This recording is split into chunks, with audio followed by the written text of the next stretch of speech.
preventiva.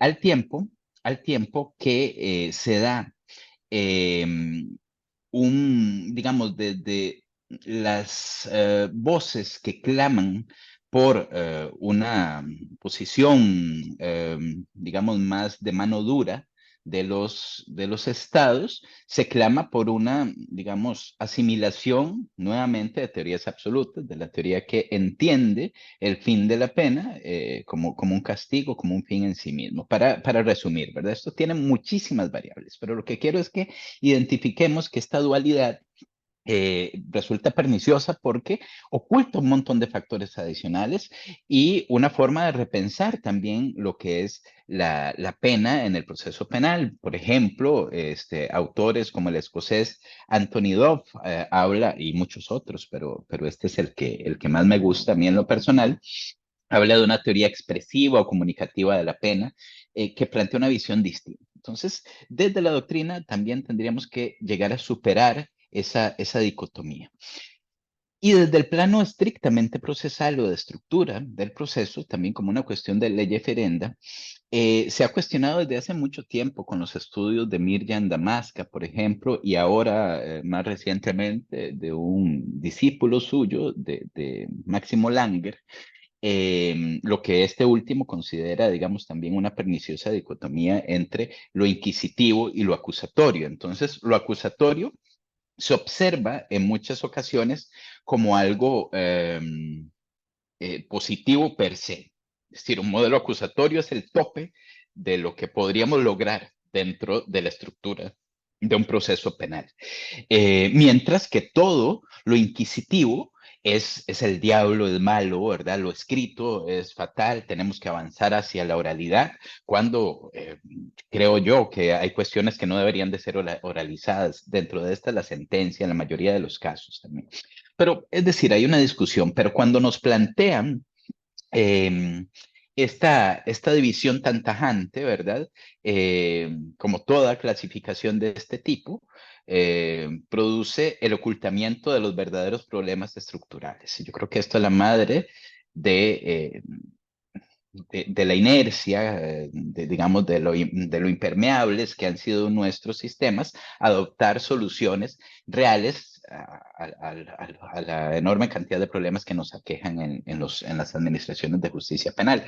Hay un autor fantástico, Vaz Ferreira, que hablaba de la falacia de la falsa precisión, señalando que, claro, es muy conveniente, a nosotros nos resulta incluso a nivel de estudio muy fácil hablar de teorías relativas y teorías absolutas como si solo eso existiese en el mundo, o de modelos inquisitivos y acusatorios, pero lo cierto es que el panorama es extraordinariamente amplio y además son simples, digamos, palabras contingentes que pueden cambiar, que significan muchísimas cosas, en donde hay estudios enormes. Si ustedes ven la literatura sobre este particular, por ejemplo, en el ámbito de la teoría de la pena, nosotros nos nutrimos usualmente de autores alemanes, Jacobs, Roxin, etcétera, y tenemos poco contacto con literatura, digamos, anglosajona o con estudios desde la filosofía política que también son fantásticos. Por ejemplo, Roberto Gargarella, que ha analizado eh, digamos, darle asiento a una teoría expresiva de la pena en un modelo de democracia deliberativa. Es decir, hay un contacto entre el modelo de Estado que tenemos y el sistema penal que es posible. Es decir, independientemente de cómo se le llame, nosotros le podemos llamar adversarial o marcadamente acusatorio o mixto o inquisitivo, como sea, al final son palabras. De lo que se trata es ver si nuestro diseño político, nuestro sistema político puede ajustarse a lo que se dice que son estos modelos de acuerdo con esta simplificada clasificación. Yo creo que hay que ver más allá si queremos realizar un cambio de verdad. Muy bien, pero esto, como les digo, es un tema que deberíamos de analizar con mayor rigor. Al igual que algunos modelos, digamos, de proceso penal o modelos de conocimiento judicial de los hechos también, que son interesantes. Ustedes en la doctrina podrán ver varias posibilidades. Hay un modelo que fue utilizado en una obra clásica de Larry Laudan, que se puede denominar como un modelo metaepistemológico, que tendía a apartar cuando analizamos las etapas o las fases del proceso o la dinámica del proceso en general, apartar todos los componentes no epistémicos, dentro de ellos los derechos fundamentales, por ejemplo, algo muy cuestionado por autores como Perfecto Andrés Ibáñez, etcétera, frente a este modelo epistemológico teórico como el de Marina Gascón, que también es harto conocido, que hace poco se celebraron 25 años de esta obra fantástica de Gascón, donde expone esta posición, y un modelo harto conocido que es el de Luigi Ferrajoli, ¿verdad? Que es una teoría garantista. A Ferrajoli se le conoce como el padre del garantismo, de alguna manera, en su concepción actual. Pero lo cierto es que tenemos que tener mucho cuidado cuando hablamos de garantismo, porque es una palabra que puede inmunizar también. Hay críticos eh, que han planteado algunas cuestiones muy interesantes. En México, también compañero acá de la Universidad de Girona, Edgar Aguilera, que se ha pronunciado sobre Ferrajoli, y algunos teóricos, filósofos más duros todavía, desde el realismo, como Pedro A. o Maynor Salas, son ambos costarricenses, que lo han considerado, digamos, con epítetos, yo creo que injustos, pero muy críticos, como un dream maker del derecho, en atención a que toda su construcción teórica, digamos que en el orden de ponerla a actuar, es, digamos, muy irrelevante.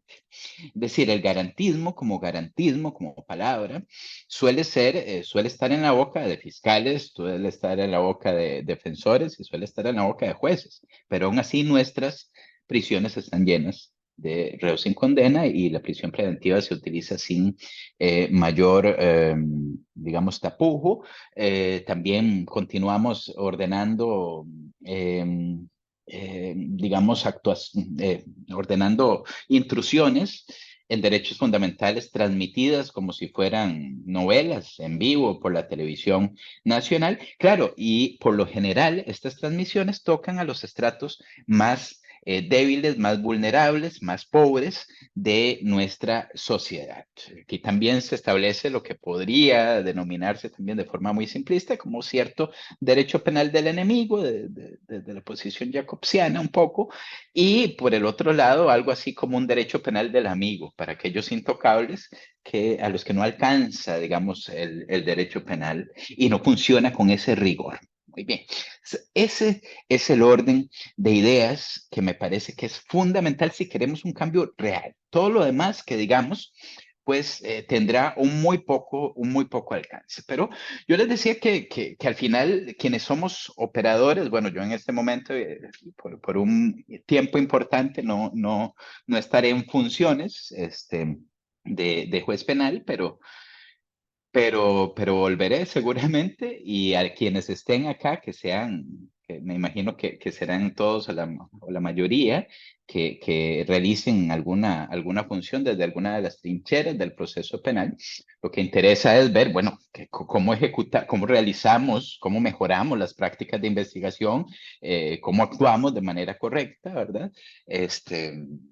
Tomando en cuenta todas estas consideraciones que rodean el proceso penal y que son muy particulares, presión de medios, etcétera, que no la tienen otras áreas del derecho. Esto creo que quienes trabajamos en la materia lo tenemos claro, ¿verdad? No es lo mismo resolver para un juez o jueza un asunto civil, de repente, sí. Habrá algunos que sí tengan cobertura mediática, pero la mayoría no, a un asunto penal que salga en las noticias, ¿verdad? Esa presión, claro, que refleja no solamente un aspecto sobre el individuo, sino que tiende a reflejar, digamos, un panfleto político, que es quien pone, digamos, de las agencias represivas que ponen en marcha el aparato selectivo del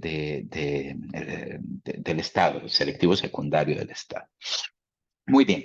Yo creo acá, amigos y amigas, que hay algunos puntos bueno, ya creo que me he extendido bastante, pero voy a tratar de ser muy corto en lo siguiente.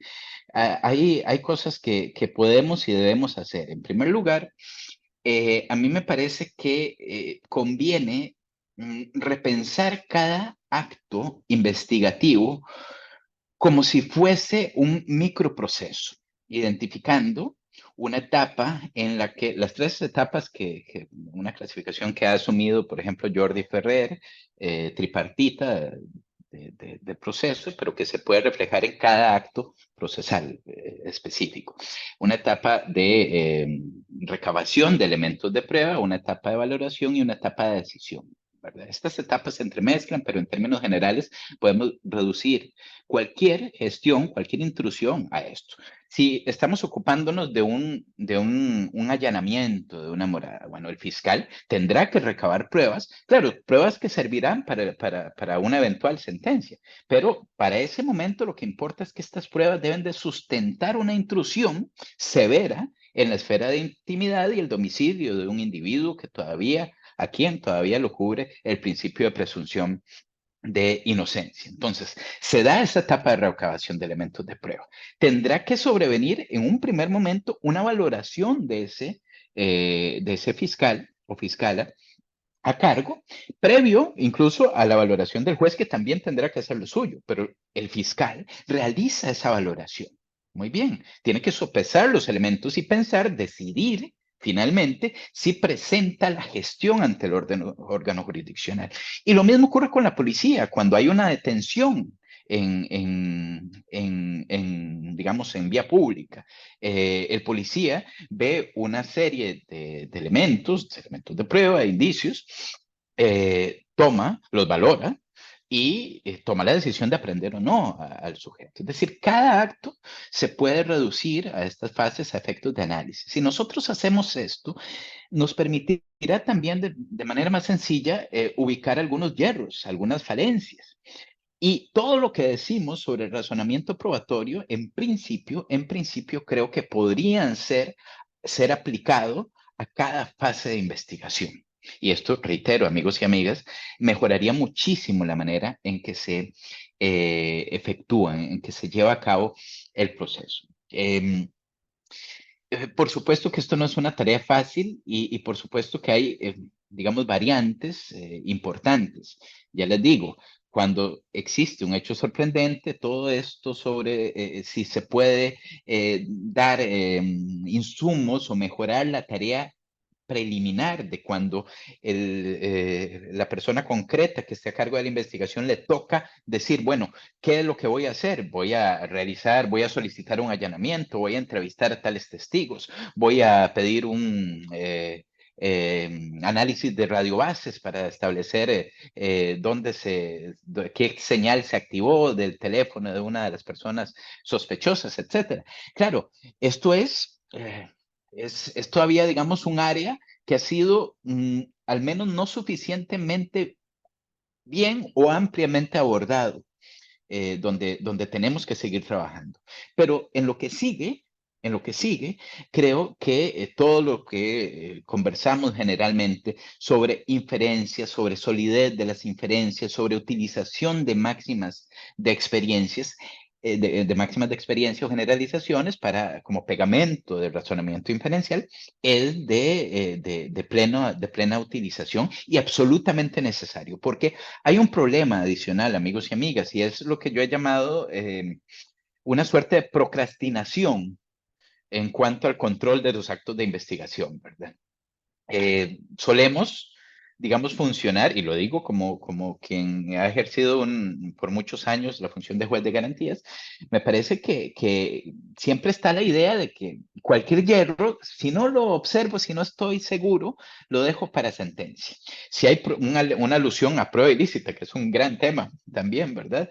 Hay alguna prueba ilícita, de repente muchos jueces y jueces son reticentes a la declaratoria en etapa de investigación o etapa intermedia por los efectos, digamos, fatales que tendría sobre el proceso en muchos casos y prefieren entonces, como decimos en Costa Rica, tirarle la bola, dejarle el problema, transferirle el problema a los jueces de decisión, a los jueces de juicio. Claro, el problema enorme es que no siempre los jueces de juicio ejercen esa labor Y además, ya lo decía, muchas veces se llega a un acuerdo de culpabilidad o algún procedimiento abreviado sin que lleguemos a juicio. Se desactiva por otras razones el proceso penal. Entonces aquí hay un enorme, enorme problema. Y hay un tema, digamos, que es más del orden psicológico, pero quisiera decirlo, y esto es de Zaffaroni también. Zaffaroni decía que, por ejemplo, la prisión preventiva, la sentencia de juicio condenatoria suele ser confirmatoria de la prisión preventiva. Es decir, lo que implica esto es que el juez de juicio al que le llega un imputado que ha tenido 2 años de prisión preventiva, le es más difícil absolver, desde el plano, digamos, pues, al margen de la situación de realizar una buena labor en cuanto a sopesar la prueba y efectuar un razonamiento probatorio correcto. Pero a nivel personal hay mayor presión para efectos de condenar a quien ya ha sufrido prisión preventiva. Muy bien, le será más fácil absolver a quien está en libertad. Esto no puede despreciarse, habría que sostenerlo quizá de forma más rigurosa. Creo que hay algunos elementos, algunos estudios interesantes para hacerlo, desde el punto de vista de la psicología, digamos, del testimonio, desde el punto de vista de la sociología también. Pero me parece que hay buenos elementos para intuir por este momento que esto pudiera ser así y que es un gravísimo, gravísimo, gravísimo riesgo. Continuar como estamos actuando, es decir, en investigaciones en donde se ordenan allanamientos sin mayor rigor. Y esto, que también se me escapaba, está unido a un problema estructural de los procesos, que también se alimentan de esta idea que les digo. Por ejemplo, decisiones o intrusiones en derechos fundamentales que se conocen y se ordenan inaudita altera pars, es decir, sin darle parte digamos, al imputado, a quien va a sufrir la vulneración. Un allanamiento, por ejemplo. Un allanamiento se ejecuta a partir de una orden del fiscal, sin que se le dé parte al imputado, por razones obvias, ¿verdad? Hay un elemento sorpresa. Pero algunos Mira, luego le ordenamientos bajo. han podido, digamos, morigerar este efecto. Les comento simplemente un ejemplo que me parece interesante, que a mí digamos, me sorprendió en alguna medida cuando lo supe. No tenía idea que había algún país que hubiese regulado esto. En el caso de Islandia, el Código Procesal Penal establece para estos casos de las intrusiones medida inaudita altera pars el nombramiento de un defensor público que se encarga, digamos, de balancear, de generar cierta contradicción en donde hay, digamos, acuerdo, que es un mecanismo epistemológico importante para mejorar, para aportar mayor información ante una decisión. Y entonces el defensor público participa en defensa, digamos, de un imputado que incluso puede ser inexistente. Podría tratarse el caso en que no se haya individualizado. Pero esa persona, ese defensor público, va a estar ahí para equilibrar, digamos, la gestión. Y esto, entre otras cosas, me parece a mí que genera menos presión en el órgano jurisdiccional, que a como están las cosas actualmente, está o debe tomar una decisión en solitario frente al fiscal o fiscala y que si es contraria a la pretensión punitiva, dependiendo de la notoriedad del caso, va a tener una crucifixión mediática que todos sabemos. Entonces, vean que claro, muchos dirán, sería imposible en nuestros sistemas por temas económicos nombrar defensores públicos para esta sesión. Bueno, pero esto habría que verlo. A ver, primero, ¿qué proceso penal queremos? ¿Qué estamos dispuestos a sacrificar y si interesa una reestructuración? Pero tal y como están las cosas, no tenemos siquiera muchas veces recursos ante estas intrusiones. Entonces, tendríamos que esperar si hay una ilicitud, digamos, si el allanamiento fue ilegal, muchas veces pasa a la etapa intermedia y llegamos a juicio esperanzados en que allí se corrija y tal vez no se corrija ahí, pero aunque se corrija, la pena de banquillo es someter a una persona, y no solamente al imputado, estamos hablando también de la víctima, todas las partes que están vinculadas con un delito tienen que sufrir, unos comprometiendo digamos, su imagen y demás, y otros con la frustración de un proceso penal que se extiende que puede llegar a nada. Y en el peor de los casos, con una condena, digamos, errónea, con elementos de prueba cuestionables. Entonces, vean que todas estas son disfuncionalidades que se alimentan a partir de, en este último caso, la ausencia de recursos o la ausencia de una estructura que equilibre la participación de las partes ante ciertas intrusiones que podría corregirse con algunas mínimas reformas y, por supuesto, la inyección de recursos. Pero bueno, esto no deja de ser también una cosa un poco utópica. Casi toda la presión que existe ahora para modificaciones normativas, sean procesales o sustantivas, van al alza, van digamos, una orientación punitivista, ¿verdad? Así que tenemos que jugárnosla con lo que tenemos. Y en este sentido, yo creo, reitero, la única manera de tratar de solventar los hierros en que se incurre es observando y exigiendo que las actuaciones de las partes, mediante nuestros alegatos como abogados o nuestras decisiones como jueces o como fiscales, se realicen, digamos, bajo esa observación más contenida de cada fase procesal, entendiendo la importancia de cada intrusión, de cada acto de investigación. Esto es muy importante. Me estoy concentrando eh, netamente, digamos, en los actos que son intrusivos de derechos fundamentales, pero lo mismo aplicaría para cualquier otro acto de investigación, entendiendo que también no solamente nos interesa, digamos, ser una barrera para, digamos, el arbitrio estatal que pueda afectar los derechos de una persona sospechosa e imputada, sino también que nos interesa resolver el asunto, que nos interesa a llegar al proceso mejor y más prueba para sustentar una mejor decisión. Pero creo que esta finalmente eh, será, será la ruta, la única ruta que podemos tomar. Y por demás, bueno, todo lo que hoy por hoy se discute en cuanto al razonamiento probatorio frente a la decisión final es aplicable acá. Sesgos cognitivos, sesgos de investigación, en las personas que toman denuncias, por ejemplo, esto es un caso muy típico, ¿verdad? Se toma una denuncia y podemos ver a kilómetros el lenguaje judicial en que está redactada la denuncia. Y tal vez esa denuncia es fundamental para sus subsiguientes actos de investigación. Bueno, poner el énfasis ahí, poner el énfasis, sí, por razones, digamos, de psicología, del testimonio o razones de neurología, inclusive una persona que figura como testigo, no pudo observar en ciertas condiciones de luminosidad las características físicas de alguien, etcétera, ponerlo en la palestra desde ese primer momento. Aquí se da una discusión en las cuestiones prácticas. Muchos dicen, bueno, es que sería revelar las cartas. Eso es comprensible, pero yo creo que hay que apostarlo por, digamos, mejorar cada acto en sí mismo. No veo yo, sinceramente, otra forma de realizarlo.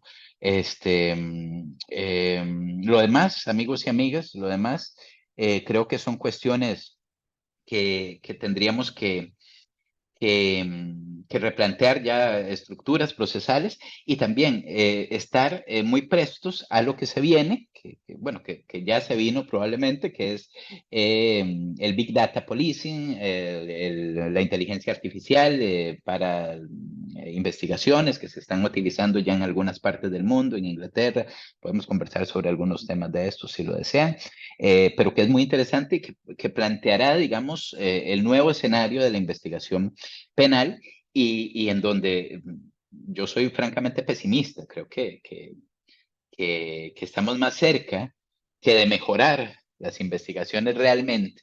Estamos más cerca de que se instituya un Estado orwelliano eh, o Huxleyano, como quieran verlo, me parece igual de aterrador, ¿verdad? En donde todos somos vigilados en todo momento, sea que nos demos o no nos demos cuenta, y con el potencial compromiso de nuestros derechos fundamentales. Así que, bueno, como ven, no he planteado ninguna solución, sino simplemente problemas y dudas, y en eso estamos. Así que abierto a cualquier pregunta, cualquier crítica que deseen plantear y a que me comenten también, si es posible, cómo están las cosas en México en cuanto a los temas que hemos tratado acá. Gracias, doctor. Vamos a abrir el micrófono para hacer el uso de la voz para cualquier persona que desee participar. Por acá también estaba conectado el doctor Baldomero Mendoza, experto en el área. Tenemos por acá también al maestro Tomás Mundo. Bienvenido, maestro. Gusto en saludarlo. Estaba también la doctora Gloria Saavedra. Más compañeros que les apasiona el derecho penal. ¿Alguien que desea hacer algún comentario, doctor Baldomero?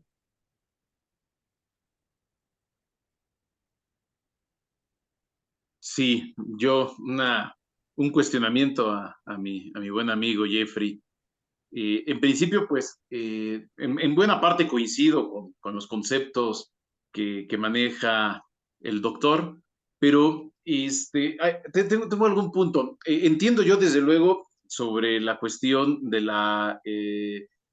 razonamiento que se lleva durante el proceso. Es más, el resultado del proceso, una de las cuestiones que yo considero que tiene valía, independientemente de que no tenga un carácter de científico, porque los jueces no hacen ciencia, los fiscales no hacen ciencia, los abogados no hacemos ciencia, pero esto no demerita, bajo el calificativo de ciencia o no, de que sea un conocimiento de segunda. Por el contrario, el que sea un conocimiento racional, desde luego hace que sea un conocimiento de valía para el desarrollo de nuestras sociedades, y que el resultado de un proceso sea racional, desde luego debe de conducirnos hacia que esto debe ser considerado en su máxima expresión. Pero el punto que yo tengo, y estoy muy de acuerdo con Jeffrey, porque últimamente también he tenido algunas reflexiones sobre ello, es de que desde luego hay una diferenciación en el cómo racionaliza el proceso un juzgador al tomar una decisión, que por ejemplo la forma en cómo lo racionaliza un fiscal o cómo lo racionaliza un defensor. Yo creo, y estoy convencido de ello, que tanto la actividad de acusar como la actividad de defender son actividades racionales. Es decir, no es un arte, no es una gran experiencia, no se aprende en las calles, no se aprende solamente yendo a los tribunales, sino que acusar y defender implica la creación de hipótesis que a su vez conllevan una situación de racionalidad. Es decir, el Ministerio Público, cuando acusa, plantea una hipótesis ante el juez, y el defensor lleva una hipótesis que defiende también ante un juez, y el juez, ante dos hipótesis, debe de establecer cuál de ellas se encuentra corroborada, lo cual implica una forma de racionalizar de manera distinta. Por eso, en buena medida, yo creo que tanto el fiscal como el defensor tienen mayores dotes de una racionalidad hacia una lógica abductiva que lo que podría tener los juzgadores. Es decir, un fiscal y un defensor tienen en la práctica una racionalidad abductiva, a diferencia de los juzgadores que al llevar a cabo sus inferencias puede ser más del tipo solamente deductivo o inductivo, pero no combinado los dos de manera abductiva, porque al final la abducción es inducción y deducción, pero pone en mayor en juego esto en la creación de estas hipótesis. Entonces, la pregunta sería, con base en esto, amigo Jeffrey, tú con base en esto que estás haciendo ahora, ¿crees que la capacitación de los operadores jurídicos tendría que ser en razón de cómo racionalizan el proceso y no tanto siempre en cómo se decide el mismo? Espero que haya sido claro con lo que pretendo preguntarte, amigo. Muchas gracias, Valdo, y un gustazo verte. Sí, buenísimo. Aprovecho para decir algo que era muy importante, lo anuncié y al final no dije nada, que era lo de los estándares de prueba para ciertos actos intrusivos. Yo creo que tienes toda la razón, es decir, me parece que muchos de los problemas que alimentan la investigación penal en nuestros países están ligados con una suerte de lógica corporativa de las, hablemos, digamos, de las instituciones represivas, del Ministerio Público. Es decir, aunque se opere legalmente bajo un principio de objetividad en donde el Ministerio Público tiene que recabar toda la prueba, si vemos los panfletos políticos y la presión pública que se da para la agencia fiscal, se trata de buscar un culpable como de lugar, con tiempos cortos, etcétera. Y ahora se está instalando una lógica corporativa también para los jueces y jueces. Ese es un problema, que tendrían que ser de alguna manera dóciles ante estas gestiones intrusivas. Por eso llamaba la atención un poco sobre visualizar el proceso o cada fase que integra la investigación como un proceso en sí mismo, con un componente aflictivo al final, porque de esta manera nosotros nos podemos enterar de los problemas que aquejan también a los decisores, a los jueces al final, a la hora de dictar una sentencia, si es que el proceso llega a término por esa vía. Es decir, todo lo que afecta a un fiscal o a un investigador o a un policía. Es decir, los sesgos en la investigación, el compromiso o el sesgo de anclaje y ajuste, ¿verdad? Hay una primera idea en donde determinamos o intuimos que hay un sospechoso y nos comportamos o dirigimos toda la investigación como fiscales a partir de esa idea. Y todo lo que ocurra, todos los indicios que tengamos, los vamos a ver en clave de ese sospechoso, muchas veces sin pensarlo, dejando de lado otras posibilidades, hipótesis alternativas, otros elementos. Y muchas veces, reitero, yo creo sinceramente que esto se da de una manera que no es percibida por los propios fiscales. ¿Por qué?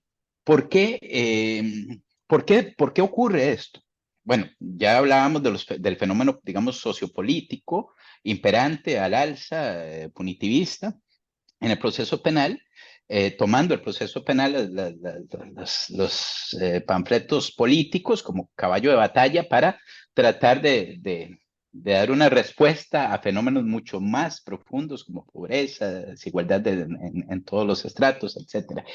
Pero también porque no estamos acostumbrados a hablar de lo que decía mi querido Baldomero, hablar de la efectivización, digamos, de razonamiento probatorio para el fiscal, para el policía, ¿verdad? De eso no se habla, no hablamos, hablamos del juez o de la jueza, simplemente. Entonces se oculta toda esta dinámica. Y si ocultamos la dinámica también, esto da pie a que cada una de estas personas actúe con ese compromiso, con este compromiso corporativo. Efectivamente, yo creo que tanto el fiscal como el juez lo que hacen para verse cualquier, digamos, decisión intrusiva, y bueno, y algunas decisiones no intrusivas, ¿verdad? Que no comprometen directamente derechos fundamentales de sospechosos, pero principalmente las decisiones intrusivas. Lo que hace el fiscal cuando ordena un allanamiento es un proyecto de resolución para el juez, que en el mejor de los casos, si digamos la solicitud raya en la perfección, el juez la asume como decisión y por un criterio de autoridad, se autoriza, digamos, la ejecución de la intrusión. Pero el mecanismo, el razonamiento es idéntico, tanto en el fiscal como en el juez. Es exactamente el mismo, tiene las mismas partes, hay recabación o evaluación de esa prueba, deben estructurarse hipótesis alternativas y se tiene que tomar una decisión. Es decir, el fiscal tendría que sopesar precisamente, no disparar la gestión para ver qué pasa, para ver si se la admite el juez. Tendría que estar seguro de que, bueno, digamos, estamos hablando en términos subjetivos, pero tendría que tener conciencia de que su decisión está avalada por elementos de prueba suficientemente sólidos como para superar un estándar de prueba. Y aquí es el otro gran tema, el tema de los estándares de prueba. Como saben, igual creo que Baldomero está en el barco estandarizante, ¿verdad? De Jordi Ferrer, imagino. Pero bueno, creemos que deben de establecerse estándares de prueba, no solamente para la decisión final, sino para diferentes actos intrusivos, principalmente, digamos, la prisión preventiva, y que estos sean lo más preciso y objetivos posibles. Aquí hay una enorme discusión en doctrina, Pero bueno, en términos generales, sea que se visualicen como estándares de prueba o como herramientas de valoración, como algunos autores se decantan, Diego Aybecky, Marina Gascón, etcétera, Daniel González, que permitan, digamos, más allá digamos, del rendimiento que pueda tener el estándar como tal, es una forma, digamos, o un componente interno del estándar. El componente interno es que yo pueda sopesar mi propia decisión. Que el fiscal o la fiscala, por ejemplo, diga, bueno, es que yo para ordenar un allanamiento tengo que superar este estándar. Y aunque intuitivamente yo piense que lo que tengo acá, los elementos de prueba que he podido recabar hasta el momento de la investigación, me parezca, y desde el punto de vista subjetivo yo crea que están bien orientados y que efectivamente puedo, a partir de esa diligencia, obtener mejores elementos, cuando hago ese test, me doy cuenta de que no es así y que tengo que recabar más elementos que me permiten descartar eventualmente esa vía intrusiva, que tendría que ser última ratio, si hay otra que lo sea menos, o bien que avale esa posición. Ven que, digamos, el tema de los estándares de prueba, desde mi óptica al menos, es fundamental.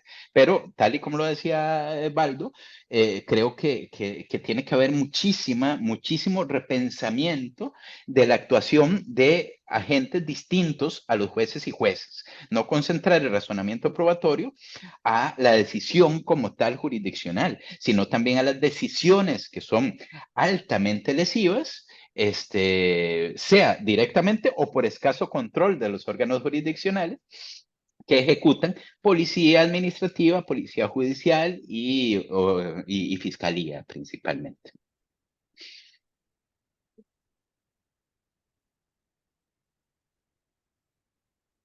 Muy bien. ¿Alguien más que desea participar?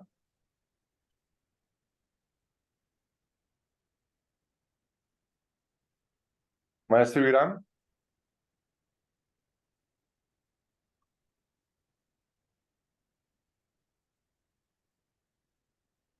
Ok. Buena. Doctor Jeffrey, nuevamente muchas gracias por su tiempo brindado al colegio, a los juristas veracruzanos, a las diferentes agrupaciones de juristas en el estado de Veracruz, por su tiempo. Y pues ahí vamos a estarle haciendo una invitación más adelante para otros temas. Esperamos contar con su agenda disponibilidad. Y nuevamente, muchas gracias en nombre de todos los abogados aquí presentes y en nombre del Colegio de Abogados en Litigación Oral del Estado de Veracruz. Gracias. Muchas gracias, Rafa, y bueno, que pasen una linda tarde todos y todas. Igualmente, buenos días para todos, o buenas tardes para todos. Gracias. Hasta luego, linda tarde.